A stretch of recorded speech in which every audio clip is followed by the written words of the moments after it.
বাংলাদেশ জামায়াত ইসলামীর আমির ডাক্তার শফিকুর রহমান বলেছেন, জরুরি অতি জরুরি সংস্কারগুলো সাধন করে বর্তমান সরকার দ্রুত নির্বাচন দিয়ে যার যার জায়গায় চলে যাবে।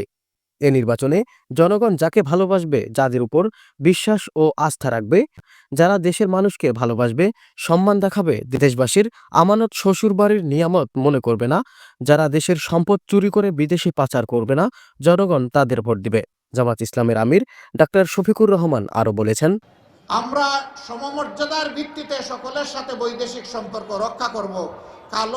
কারো লাল চোখের দিকে আর আমরা তাকাবো না, এবং আমাদের দিকে কেউ লাল চোখ তুলে তাকাক সেইটাও আমরা বরদাস্ত করব না। আমরা পিণ্ডির হাত থেকে মুক্ত হয়েছি অন্য কোনো জায়গায় বন্দী হওয়ার জন্য নয়।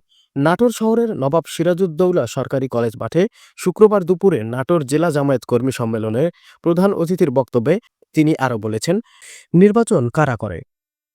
নির্বাচন তাদের জন্য যারা মানুষকে সম্মান করে, দেশবাসীকে ভালোবাসে, যারা দেশবাসীর প্রতি ইঞ্চি জমিকে আমানত মনে করে।